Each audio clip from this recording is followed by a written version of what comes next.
as Jim would always say, we'll go ahead and get started.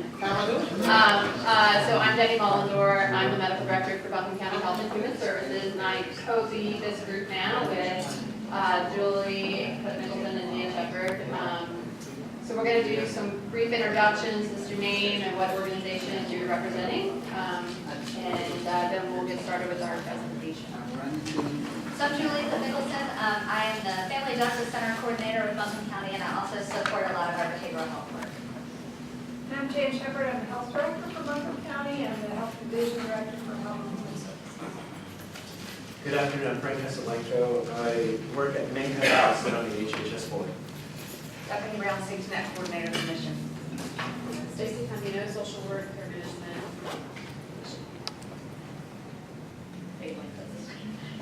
Lisa Souza, Development Director for All Schools Counseling Center. I'm the Chair of Forum Systems.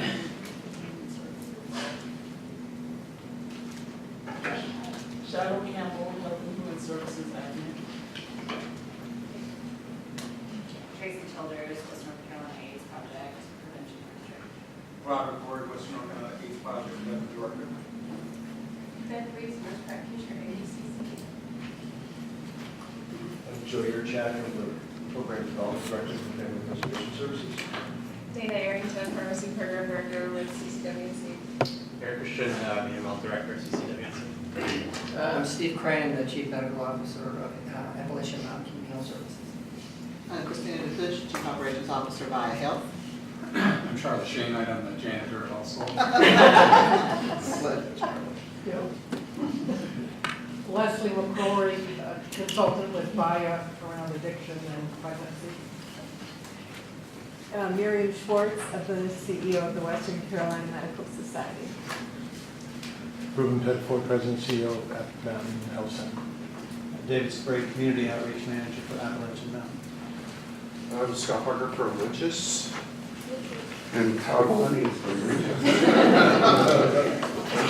All right, so today, Dr. Hardy is going to present, and he is so good. I'm so proud of him because he has the flu. I'm not proud of him for that, but I'm proud that he's at home recuperating and not spreading his germs. So thank you, Dr. Hardy, for that. Are you there?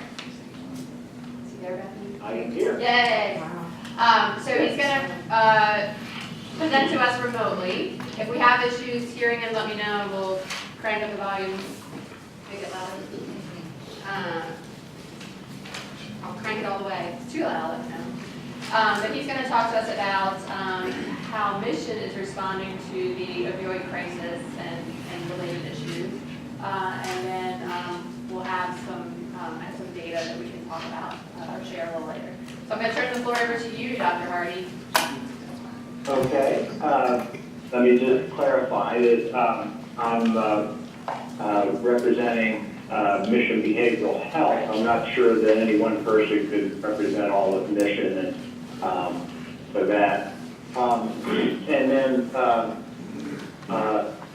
there are a number of things as I put this together that we do around the table together, most of the people in this room. And so some of these things would appear on your list.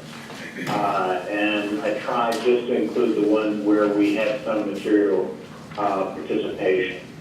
So with those caveats, let's get started.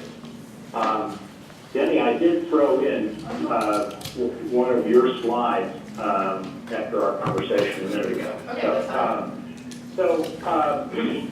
this is one of the more interesting slides because this is a look at the opioid poisonings and deaths at Mission Hospital.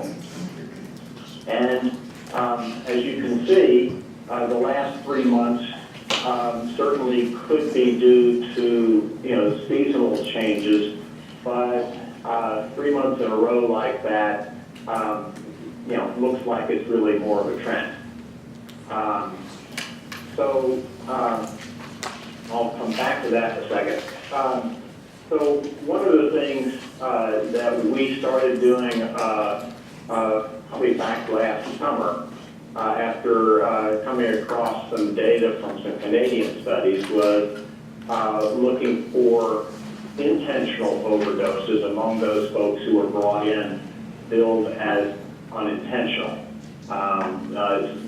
Some studies have showed as high as 16% are intentional of those who present to ED. So we started trying to watch more closely for that. We also meet monthly with law enforcement and behavioral health urgent care folks and talk about the different trends and the different things that may be, the changes that may be leading to different numbers of transports.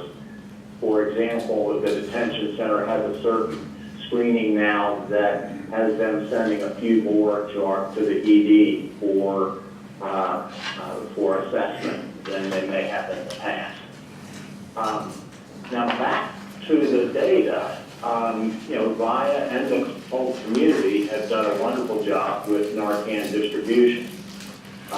With more Narcan reversals in the field, it looks like they're having fewer trips to the ED. For the most part, that can be good, but it means that tracking our numbers in the ED may not necessarily be a measure of the extent of the problem that it may have been seen in the past. And so the question then becomes, what about the number of deaths? Because that would be something that would be, the most urgent outcome measure. And our folks from Buncombe County Vital Statistics put together this slide, and while I think it may be worth a whole discussion for a whole session, Jenny, I don't know whether you want to make some comments on what your team has been putting together. Well, basically the vital record staff has been tracking through a spreadsheet those deaths that seem to be due to overdose, knowing that the final data can take months. As you see, so that light gray bar are all the deaths where the cause of death is still pending because toxicology results take months. So what we've done is they're tracking death and what substances are involved. And so how I split it out was those that are just opioid only, and then those that are multi-drug but include opioid. Just to show that there are so many deaths where it's not just, they're not dying of a fentanyl overdose or a heroin overdose. They're dying because there was fentanyl and cocaine and benzo, and I mean, it's amazing the cocktails that show up on this. And so I would say that, this is still kind of raw data. We just started doing this. This started in January of 2016. So we're considering and looking at ways to make this easier for our staff to track, so that we're capturing everything we can and not, kind of weeding it out. But yeah, so this is what we're doing right now. If Jan has anything more to say about that. Well, I would just add that this is an internal process that we've established in Buncombe. This is not true of vital records across the state. And really, some of these delays are largely why the information we get back from the state is not as timely as we would like it to be. So this is not verified or substantiated. It really is a process of a vital records clerk going through and pulling information from the manual application that we're using in addition to what we submit to the state. Yeah, because the data, if you go to the state website and look, the most recent data you can get is through 2016, right? Because they have to verify the cause of death. So it's, at this point, kind of the best we have. And we're, again, still hoping to tweak it a little more. Any questions about that? And I think for later discussion, you've got a very high-powered group of folks around the table there that it would be an interesting discussion to say, how will we know and how quickly would we know as things change. The only other thing I would add to this is that cause of death, when the medical examiner or physician puts it down, there's a free text field. So it's kind of all over the place of what you register as a cause of death too. And sometimes that has some impact on the state. Can I ask a question? Hey, Dr. Hardy, it's Joe. So, Hey, Joe. just between the two slides, so are there more deaths then related to this data from the previous year? Well, looking at the slide from Mission Hospital, the red line is those that expired related to that. But those would have had to make it before being declared, make it to the hospital before being declared. So that wouldn't be a measure of what's happening in the community. I think looking at this, clearly there was a surge in 2017. I think the most you can say, because of the tentativeness of the gray areas, is that it's, it may have peaked. I'm not sure we can declare anything more than that because it's still pretty bad. And so I don't know that there's much more we can make out of that.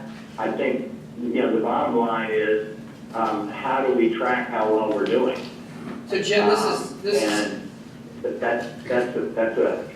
probably a long discussion. So Jim, this is Steve Crane. So one of the questions, one of the observations I might make on this particular slide is we certainly see we have about 200 people and we have an MAT right now. And many of them, when they first are in recovery, they have many things on board and their urine drug screens are kind of all over the map.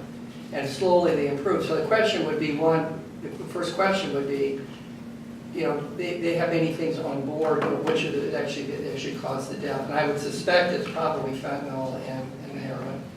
But the other thing that I was thinking about, and I'd love to be able to see track over, and I think they keep data, is how many reversals they do in the field. I mean, I think EMS gets called regularly. I think the last thing I heard was they get called 61 times a week. And to me, that would be probably the first place, because again, the question would be whether are they being more reversing, out in the field with Narcan and just never show up in the emergency department.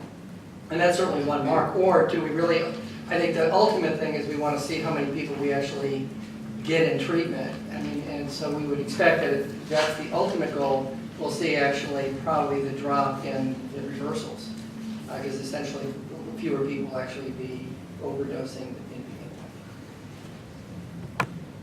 Yeah, I think what we're hearing from law enforcement and EMS, but this is strictly conversational and not data-driven, is that there are more people declining who have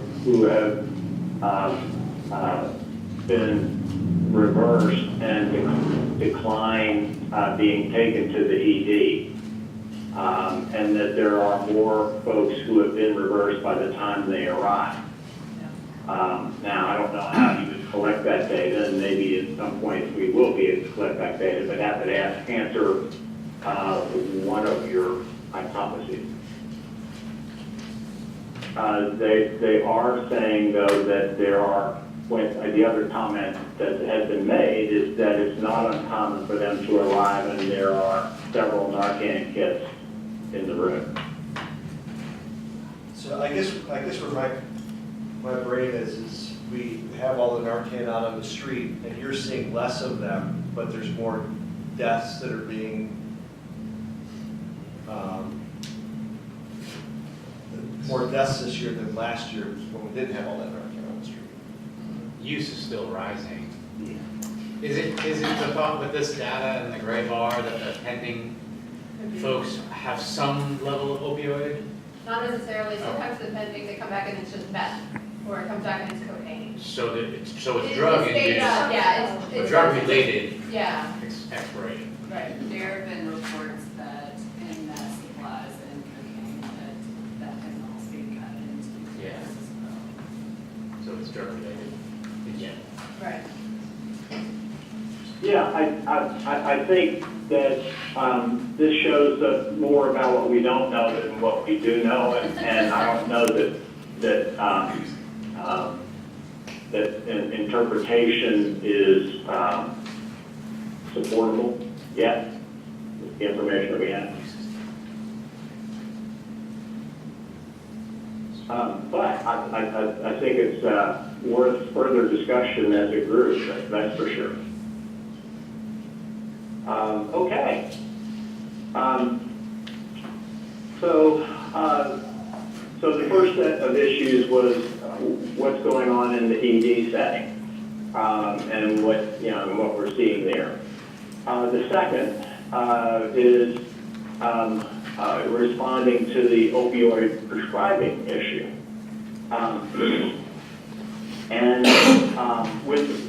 With the help of a number of folks, as you see on the slide here, there's been a significant amount of work with the surgical and anesthesia specialties to adjust their order sets accordingly. There's been major education efforts, even for us, supplied by Dr. Fagan and his colleagues at Mayhew. We've had a chronic pain clinical process model that focuses on how opioid prescribing is done in the primary care setting and what we document and doing due diligence as part of that process.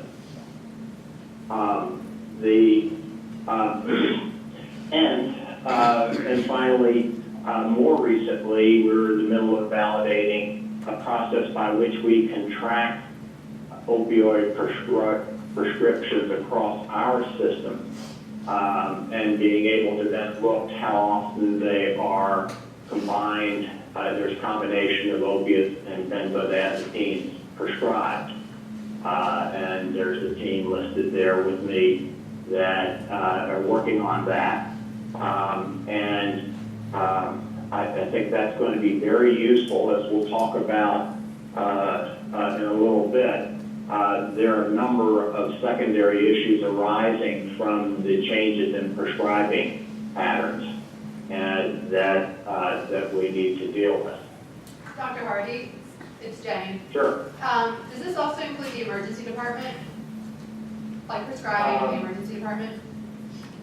Yeah, they have actually probably had more education over the years than most, because they've been the target for quite some time. The work started a long time ago by CCNC, specifically for emergency departments. Now, tracking that for prescriptions is a little more difficult, because what we're looking for is chronic opiates. The prescriptions in the ED, it's a lot more difficult to sort out what is acute pain with short prescriptions. Now, we should be able to tell if there are large prescriptions, and I suspect that that's not occurring much anymore.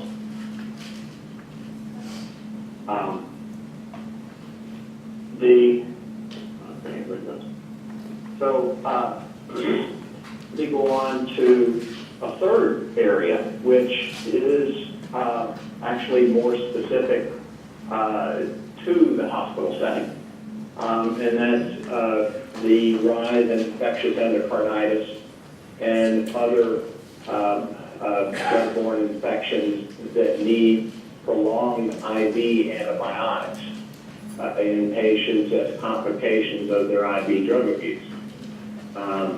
Those numbers have gone up tenfold over the past several years,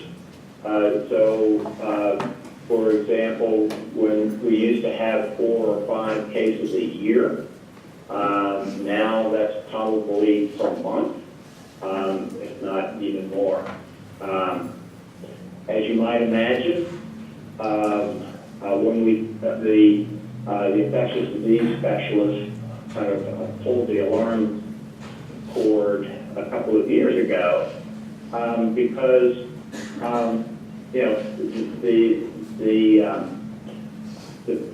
the difficulty of treating someone with IV drug abuse, who, when they first arrive, are very sick, but once they get out of immediate danger, because some of them die acutely.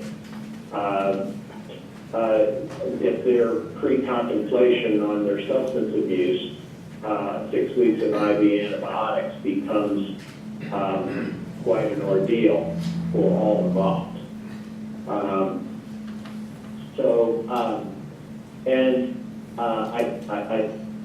I actually feel like we're ahead of the game from most of our colleagues in the state at tertiary centers, because I think most institutions, because it involves so many different specialties in the care of these patients, that the temptation is to ignore the substance abuse and hope things go well.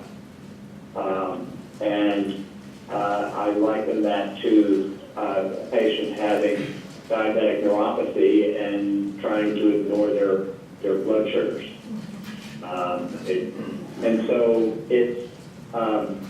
So 2 years ago, we began work led by Jeff Moravis and others. We put together protocols, we now have the treatment protocols for a little over a year. This is now the average daily census, and as you can see, it's had a little bit of a decrease here recently, but the numbers are pretty staggering, even though it doesn't look like a lot, but to have 12 to 15 of these patients in the hospital at any one time who need basically daily substance abuse therapy may need buprenorphine, either induction or maintenance. And then a lot of work has been done on nursing education and how to deal with the stresses of working with patients who are struggling with their addiction in the midst of hospital care. Needless to say, this has taken a lot of effort. As mentioned earlier, the multidisciplinary team, right now we're looking at how can we more quickly get these patients into the protocol, which prescribes a safe environment for both the patients and the staff. And how do we get to that sooner in the admission? We're using more frequently, with the help of the psychiatric consult team, the use of MAT, and also working with our care management department, their LCAS team, also working with all these patients as well. The other challenge at the tail end is that making sure that we have access for medication-assisted treatment after discharge. And for the most part, that's gone surprisingly well. With support from VIA, October Road has been able to take a number of our patients who are uninsured, because this is a young population who may not have Medicaid yet. And so that's an important place for access. Listed there, the fact that you've got, Dale Fell and now recently Winches. You have some opioid treatment programs, both here and across the region, who also, some of them have a relationship with VIA and are taking some of our, at least our Medicaid patients. We have some access that I'll talk about in a minute with MMA. And of course, MAHEC's Family Medicine Program has also been a good partner. So that's been a very interesting thing to work on. It's definitely been an example of how you get multiple departments and specialties to work on a single problem that no one party has an answer to. And pretty much everybody wants to make sure that that all parties are along with them when they care for these patients.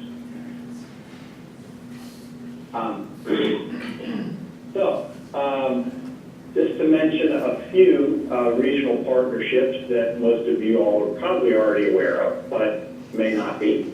One is the Substance and Pregnancy Work Group with Leslie McCrory, who's in the room there. Thank you, Leslie.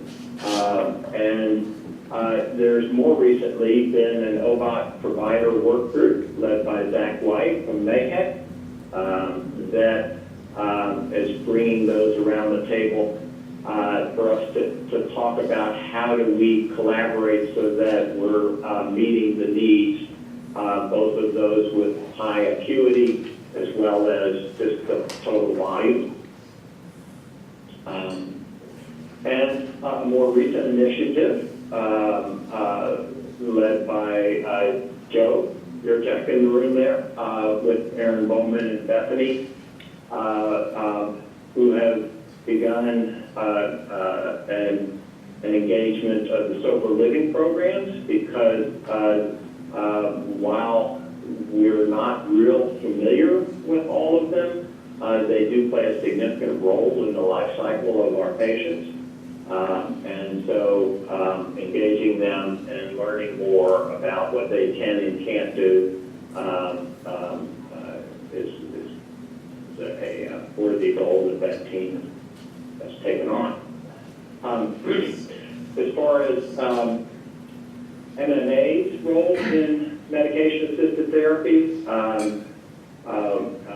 we make sure that we've made sure that our physicians who are doing medication-assisted therapy across the MA practices in the region have access to, excuse me,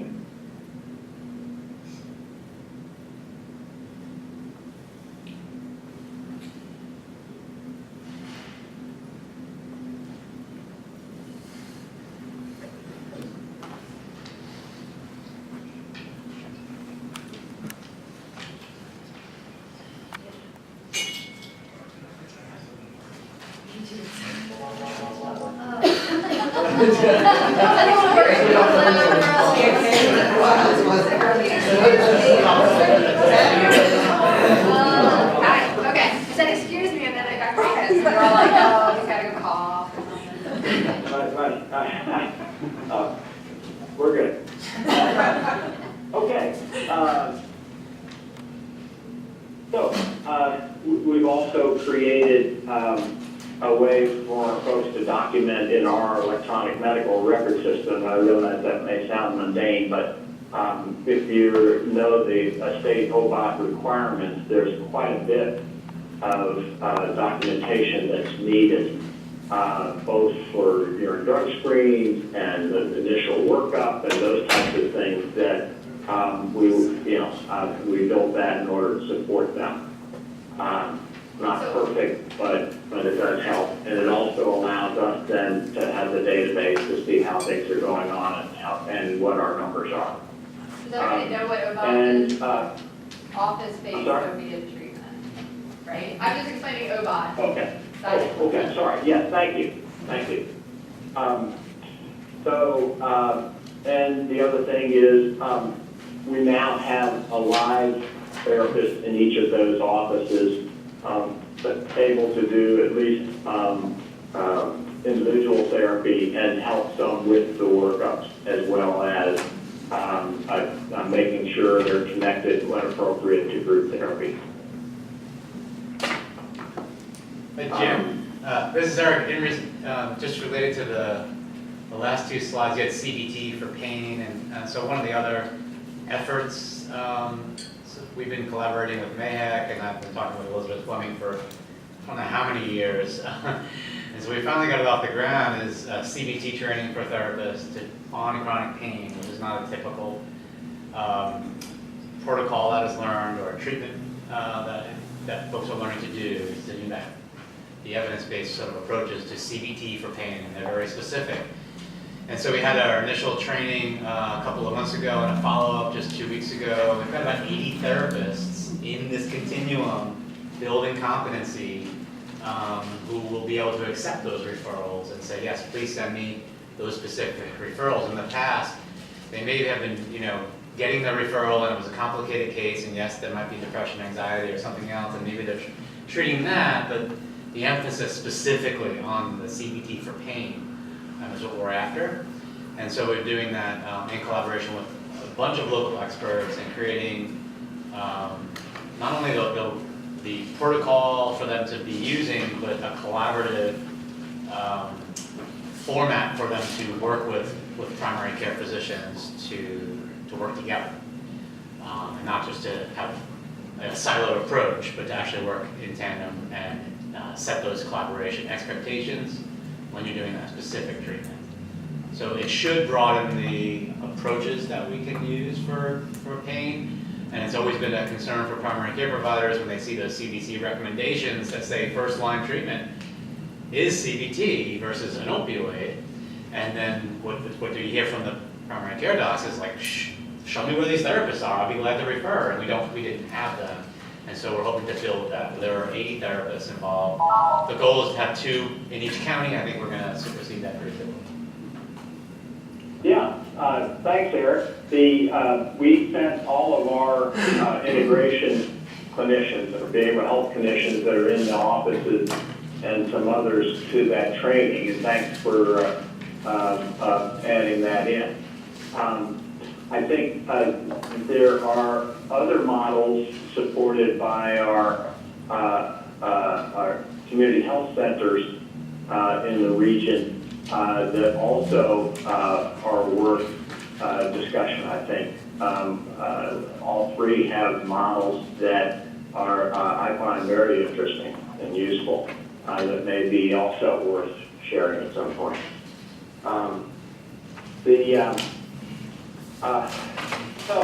I mentioned earlier, I'm managing the response to the response. So part of it has been a large effort on the part of our nursing education staff, led by Frank Alana, who have put together a multimedia training on learning about, for nursing staff, on addiction, on stigma, on trauma-informed care, on what is harm reduction versus abstinence, and those types of things that our nursing staff on the front lines are hungry for. We've also broadened the reach of our CPI de-escalation training for our nursing staff on a lot of our floors, especially who are regularly caring for patients that we were talking about earlier with prolonged stays.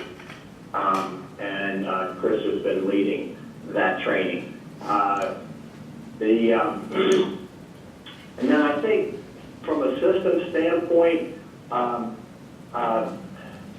I know that, a number of my colleagues in the room have shared this, that, that the the clash of paradigms between harm reduction and abstinence only, while it's toned down considerably, I think, in the last 6 months, is not an easy hurdle to get through as a community of, providing recovery services. I think we're getting there. I think having the broader medical community understand that is also a challenge. And it's one of those things that we need to continue to meet and give each other grace, but continue forward on those two approaches living together. I think that, and finally, also promoting broader use of the stages of change structure to think about not just addiction, but definitely addiction, but also chronic disease, and making sure that we understand what we're learning from neurobiology of addiction and what that means for our care for all addictions as well as type 2 diabetes. And then final comment is resisting the temptation to forget about the other addictions. And with the comment that now that that all the rest of them have less funding, than with a lot of the state and federal money going to opioid use, and not inappropriately, but at the same time there have been pullbacks in other areas. And just remembering that the deaths related to the different, the other addictions or addictive processes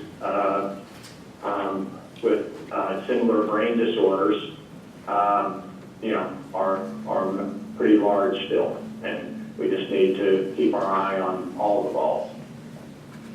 And finally, just a quick note on a second surge that is occurring, which is in suicide, and the fact that we've begun and are trying to widen the circle now of having a zero suicide clinical collaborative, and then we're doing some work internally on suicide prevention as well. And with that, I'll end. Thanks. Happy to answer any questions or disagreements or no. Anybody have any other questions for us? Just a brief comment that in addition to harm reduction, I think prevention is a scope, a place where we need to put some energy behind that as well. I have a question, I guess for the group, and it's come up a couple of times, and that is getting the veterinarians in the area on board with what we're trying to do. And I just experienced this with two of my dogs going to the hospital last month, and he said there was 50 pills of tramadol in my house, and having to get rid of them. Is there any work being done with the veterinarians? Yes.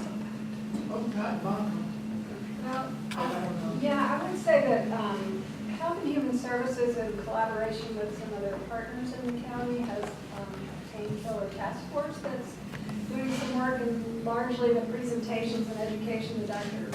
Fagan is doing are part of that group that's meeting, and Dr. Richard Oliver, he's a Health and Human Services board member, has recommended a veterinarian for that task force. So I've been in communication with the veterinarian. He's very aware of the issue, concerned, wants to be involved, and we're just kind of getting our logistical things worked out so that he can become a partner with us. And in Mitchell Yancey, they've addressed it with their local vets, and they've also written the board to say we need your help. So they've been addressing it up there.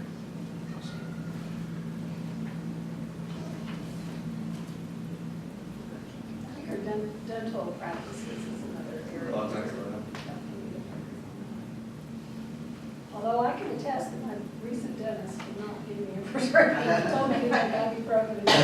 So I think the word is getting out. There's been Lake mul- Haven has there are actually multiple, right. presented to several groups in conjunction with the medical society, and it is changing. It is changing. I have heard a lot of anecdotal stories, not only locally, but too from surrounding counties, so that is something that will change. What about sports therapy? Are they involved too? I don't know. And I know the number in total is 4,000 this past year in terms of providers that have gone to a number of the different programs that we've done collaboratively with a lot of people in the room.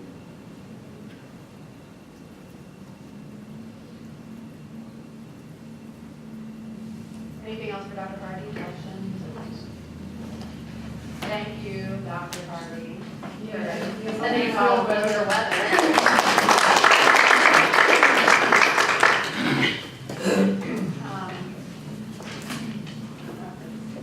Do you have anything else, Dr. Hardy, or do you want to Go back to go back to bed? I'm doing fine, but yeah, I'll go ahead and sign off. Thank you. Thank you. Bye. All right, bye-bye. I'm just gonna pull that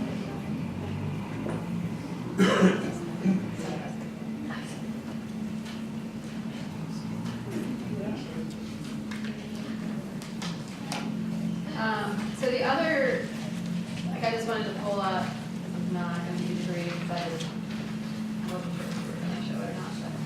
But, this is the kind of data you can get from the state in terms of I graphed it, but the numbers are there.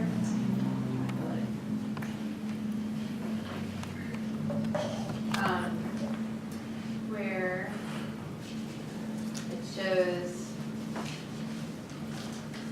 like the number of, these are unintentional deaths, so opiate poisoning deaths in Buncombe County residents, so that's from 99 till 2016. And then they also, they'll break it down by different,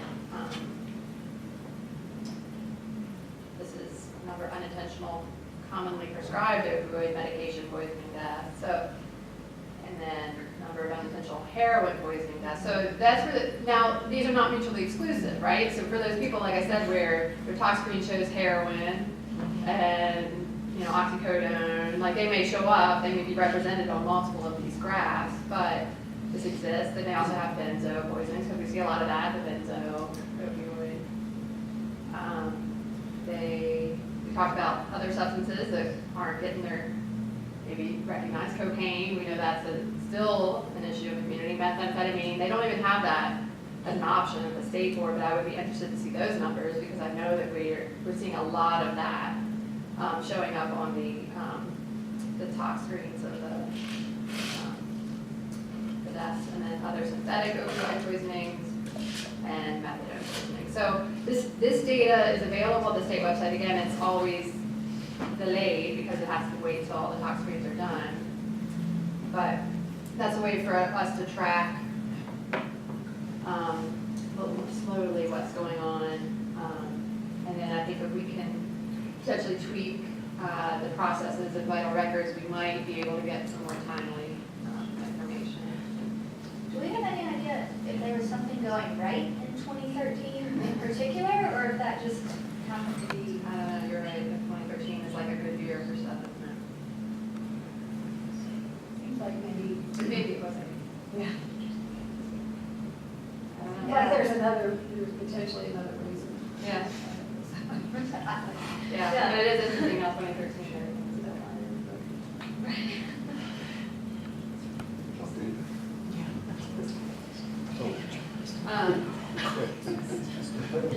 But you were saying, so the data, the tracking, what other stuff we talked about, Narcan administration in the field, that is tracked by. So the EMS is gathering that data, and I think that there's potential for us to bring some of that data, like have a dashboard for exploration here. And I would agree that, and Some of the other things that I've heard anecdotally around that data is sort of the frequent flyer issue is coming up where EMS is going repeatedly back to the same residents or with the same people.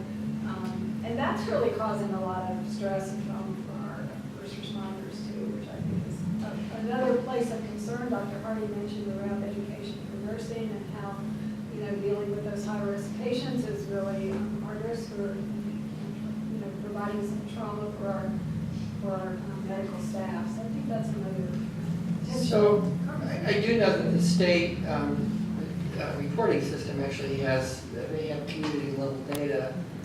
And I'd be really interested to see over time, number one, what is the buprenorphine prescribing in our area over time?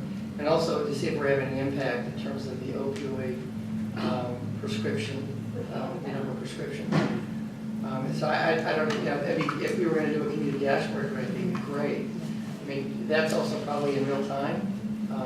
That'd be great to have that.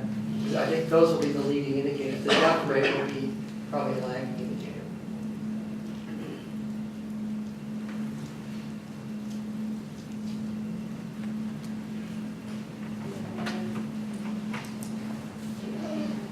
Just to share with you that the painkiller task force that I mentioned earlier is, we are a group of people that meet, and it's largely been driven by the presentations and creating a sort of a speakers bureau around the education around the opioid crisis and the information that Dr. Fagan's put together. We are trying to sort of land on where our focus should be, and we are looking a lot at prevention, as I mentioned before as well. So hope to bring some more information back to this group as we proceed. I'm curious, just as I'm traveling around, I'm hearing meth is still a common substance use. Are we looking at that at all, or is that sort of off the chart? I mean, it's, with the vital records, I didn't show that data, Yeah, it just talks about that's what opioids, but if it's there, and I'm kind of we're marking it as meth. Like I said, it's kind of interesting to me that that's not one that the state is tracking. I think that might speak to, I don't know, I mean, we had that conversation, or was it, I don't know what it was. I've had multiple conversations with people who are in the field, working with people, I'm talking about those people who use meth. We didn't get too excited about, we didn't have like our response to the meth was different. We didn't really have much of a response, other than, remember the billboards with the people in social life. We don't have But we didn't call it a crisis in the way that we're calling this a crisis. And so, I don't know, I just find it interesting that on that unintentional poisoning, there's no chart, there's no data there for me to look for meth. And I could ask that question of the state. Well, yeah, but I mean, clearly people are using it and dying from it in the system. So the other part of Jim's presentation, which I actually would love to hear some more folks about, particularly in green cabinets that are, is a surprisingly high census of people who will be treated with infective endocarditis. Because essentially not only is that incredibly costly, it's disabling. And often some of these folks are actually on their second valve, which creates a whole other issue. So I guess the other question is what are our metrics around that, responding to making, for its harm reduction, how do we actually make injection safer, less common, or whatever.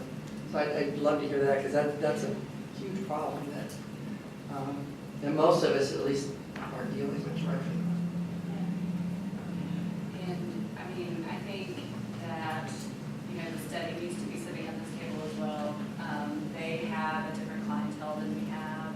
We've reduced our hours of operation because even with budget increases, specifically for syringe exchange, we're still running out, for a few days of the month, and just the despair that we see with that. And again, the same things that we're seeing and hearing over and over is the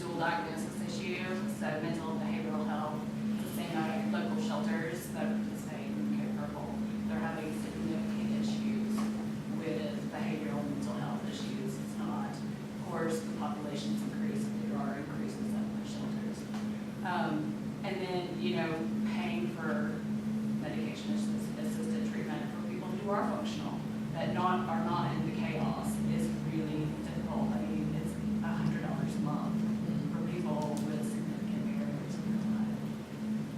So yeah, I mean, we're just glad to be brought to the table. I think there's some other people that maybe are here with us to give like the crowd perspective.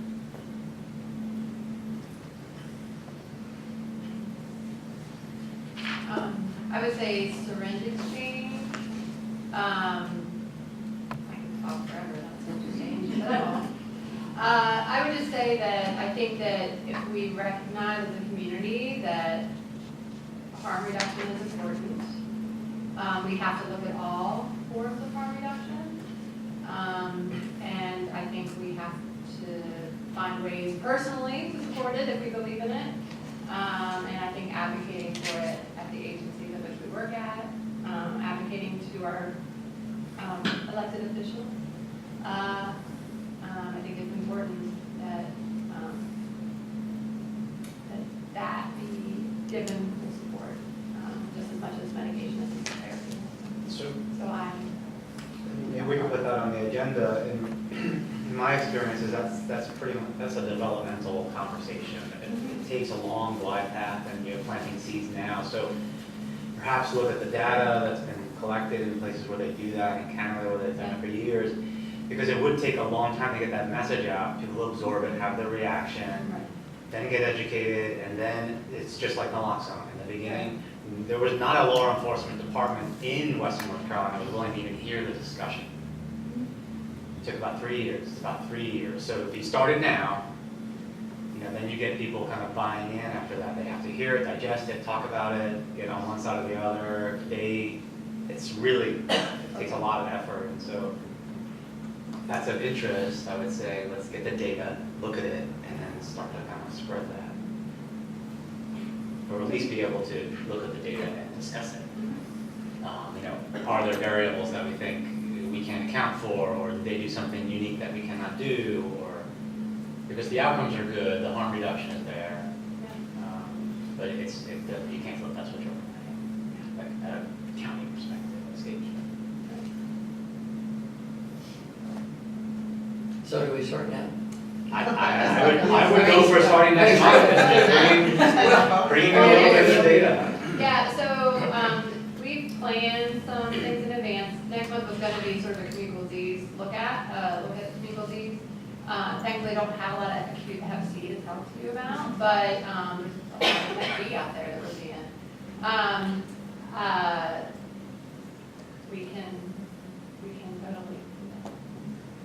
Maybe we I would can love be in contact, I'll find some of the outcomes, and I'm sure Yeah, you I know that got some Michael- based on what Michael you're doing has with hearing, everything. so. Well, and then just simply like naloxone distribution study, and then we started it as well. And so we collect that data for each, kit that fills it out. So that would give us an idea on the ground level. Yeah. Well, I know there's sort of implementation guides for needle exchange that are based on the results that have taken place in Canada and why they're doing it and what has changed over time, people getting into treatment and things like that. And so perhaps we can look at some of those sort of study out. Are y'all tracking self-reported overdose reversals as well as the? Yeah, so we're Study using the is- same sheet as NCHRC. Okay. Yeah, so that's the legislation that's applied it from state and approval. So yeah, we're, distributed probably like 200 in just 2 months. And we're not advertising. It's more like grassroots, because as soon as we tell everybody that we have naloxone and overall, it'll definitely get more things. We're just talking capacity. I know in Macon County, they have been given Narcan from OEMS from Office of EMS and have the capability of providing it to those ODs that they respond to. And I know that it's been given to other counties. I'm assuming it's all 100 counties in North Carolina.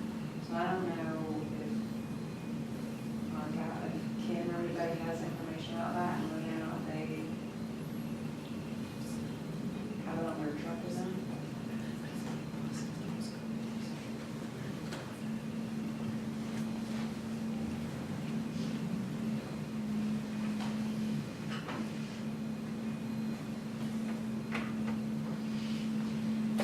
On the earlier question about the painkiller prescriptions, so we crunched some of the numbers from the North Carolina Department of Health and Human Services, and since 2013, the number of prescriptions in Buncombe County has gone down 18%, but the number of pills prescribed has gone up 50% since 2013. So there's fewer prescriptions, but more pills, which I think is an interesting, right? Yeah,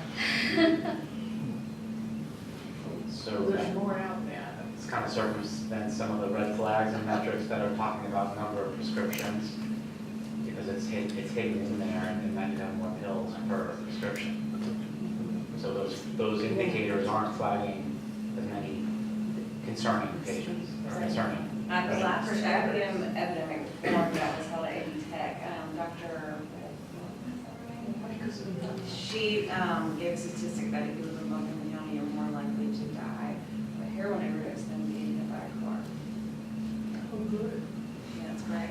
And we're not the greatest for pedestrian safety. No, So- yeah. I mean, that's genuine concern. I saw the article in the Citizen Times about one of the distributors that have been charged recently. And I wondered, when I look at the data on February 2017, there was a spike. Has there been any correlation in distributors having bad batches for that period of time? And how many of those can be attributed to those? It's interesting.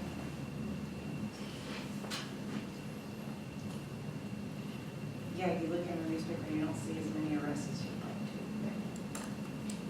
What I wonder too, is there a way for us to be in communication as we see a particular week of increased overdoses and we start to hear about, how do we communicate that out to the folks that we're working with, to the community? It would be interesting if law enforcement was here today to kind of speak to that, to what they see and how we can bridge those two things. There's something wrong. Yeah, the guy out in the lobby. Yeah. Well, it is 1:29. I don't know if anyone has, so we'll look into this for next month. Does anyone have any updates or anything that they want to share with the group before we?